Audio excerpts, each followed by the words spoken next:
Bien-aimés dans le Seigneur, bonjour.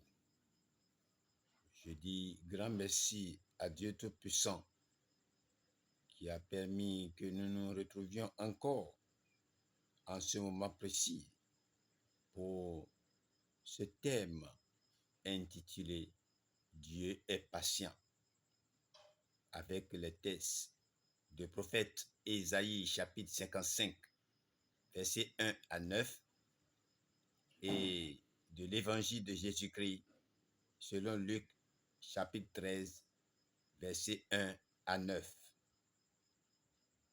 Je vous remercie très sincèrement pour votre attention et je vous demande de me suivre avec la puissance du Seigneur Jésus-Christ qui vous est accordée afin que nous puissions mener à bien cette activité au nom de Jésus-Christ.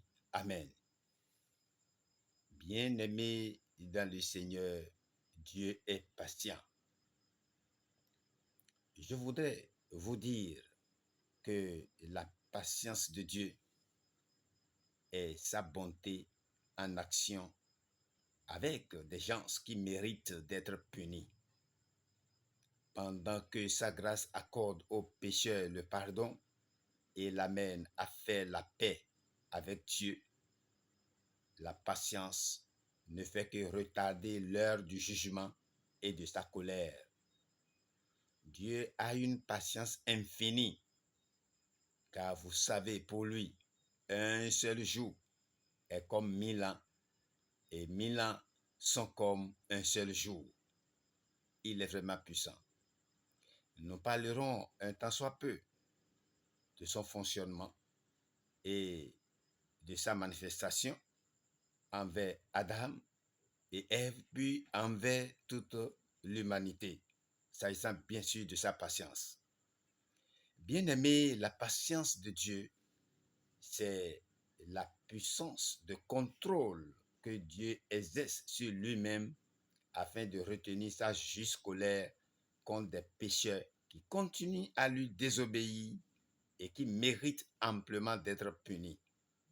C'est pourquoi nous pouvons lire dans la parole de Dieu que le Seigneur est lent à la colère, il est grand par sa force. Naoum chapitre 1 verset 3. Et c'est parce que les hommes manquent de patience qu'ils s'enflamment facilement. Ils n'ont pas la force de retenir leur colère envers ceux qui les offensent. La puissance et la patience de Dieu vont de pair. Dieu est lent à la colère du fait qu'il est tout puissant. Il exerce sa puissance sur lui-même afin de retenir sa colère et d'en reporter la manifestation à plus tard. Le Seigneur prend patience envers vous, car il ne veut pas en laisser quelques-uns se perdre, mais il veut que tous parviennent à la conversion, écrit l'apôtre Pierre dans 2 Pierre chapitre 3 verset 9. Il patiente pour que nous changions. Sa patience, bien-aimée, s'est d'abord manifestée envers Adam et Ève. Dieu leur avait annoncé que le péché mérite la mort. Donc, ils sont tous morts normalement. Lorsqu'ils ont désobéi, ils ne sont pas morts instantanément. Dieu a commencé par leur infliger la mort spirituelle, mais leur mort physique a été reportée à plus tard, car Dieu a été patient envers eux. Il leur a donné du temps pour qu'ils puissent entendre la promesse de l'Évangile, qu'ils reviennent au Seigneur dans la repentance et la foi et qu'ils donnent naissance à des enfants pour perpétuer la race humaine, bien entendu. Et si nous vivons encore aujourd'hui, c'est à cause de sa patience qui se manifeste toujours. En ce qui concerne toute l'humanité, bien-aimée dans le Seigneur, la patience de Dieu s'est aussi manifestée. L'humanité est devenue corrompue, rebelle et méchante, mais Dieu ne l'a pas détruite sans l'avoir d'abord averti avant le déluge.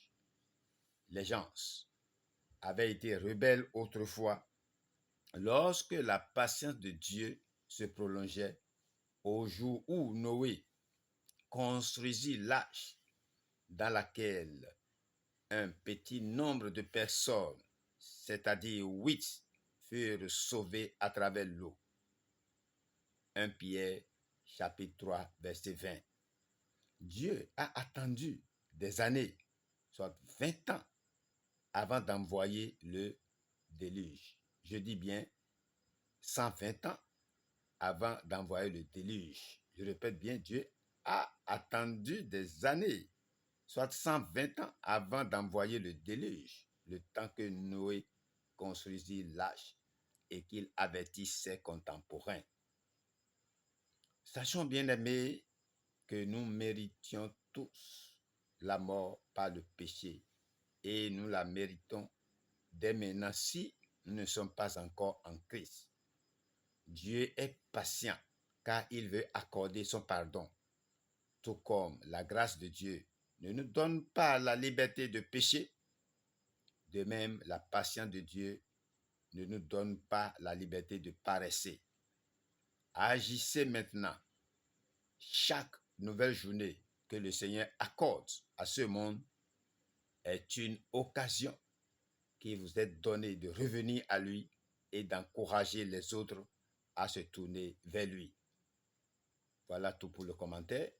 Et je dis bien, voilà tout pour l'explication. Et maintenant, les commentaires pour vous montrer ce qu'il y a dans cette patience, ce qu'il faut faire, ce que Dieu attend de l'humanité tout entière.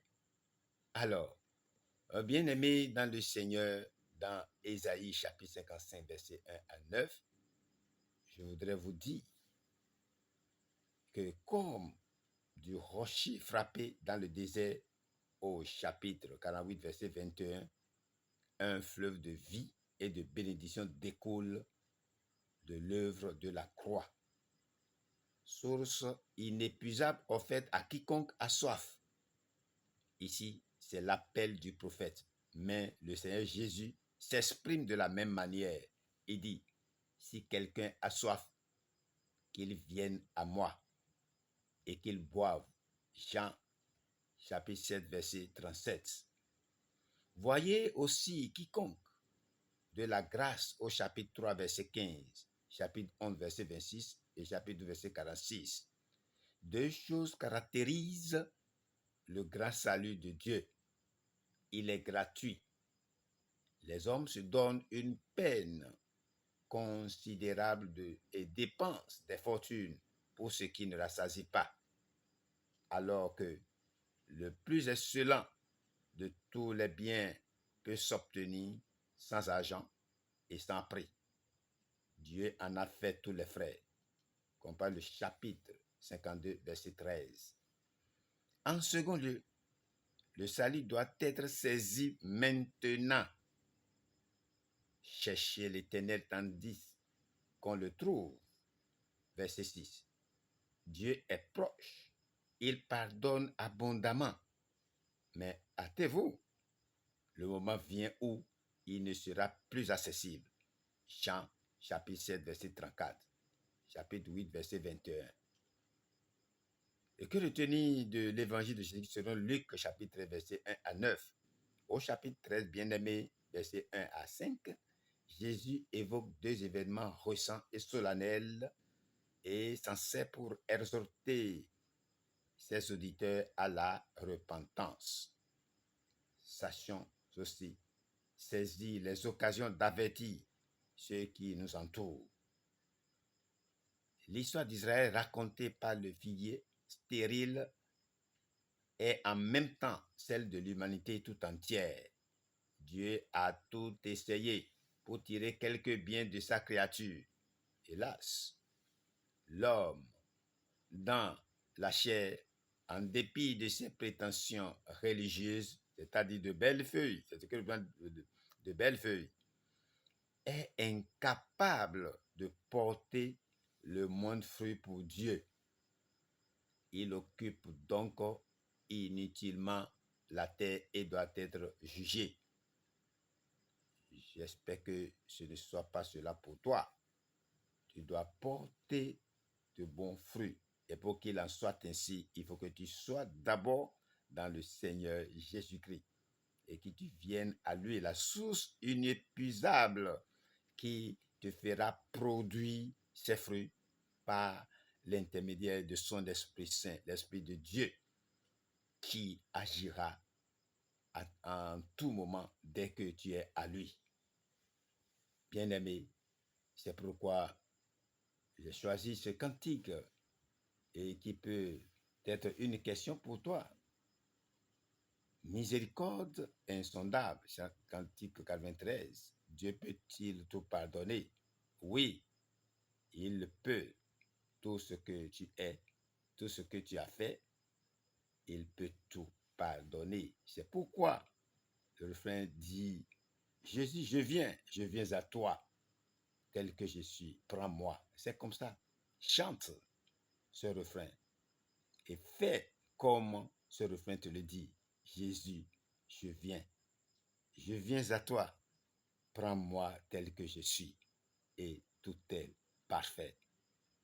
Voilà ce qu'il faut faire à travers ta repentance et venir à la source intarissable de joie, de bonheur, de grandeur, de toutes choses, de bénédiction dans le Seigneur Jésus-Christ. Et c'est à toi, car il est le créateur des cieux et de la terre avec tout ce que tout ce monde-là renferme. C'est Dieu qui les a et il peut le donner à quiconque, à qui il veut. C'est pourquoi il est magnifique d'être avec lui. Viens avec nous. Viens goûter à la bonté. Viens goûter à la joie. Viens goûter au bonheur inépuisable. Tout est parfait. Au nom de Jésus-Christ, nous avons prié. Amen. Votre serviteur, Humbo de Napo Ignace, des églises des chérubins et séraphins, paroisse d'Avrancourt numéro Saint-Gabriel. Je vous remercie et à bientôt pour d'autres activités dans le Seigneur. Bye bye.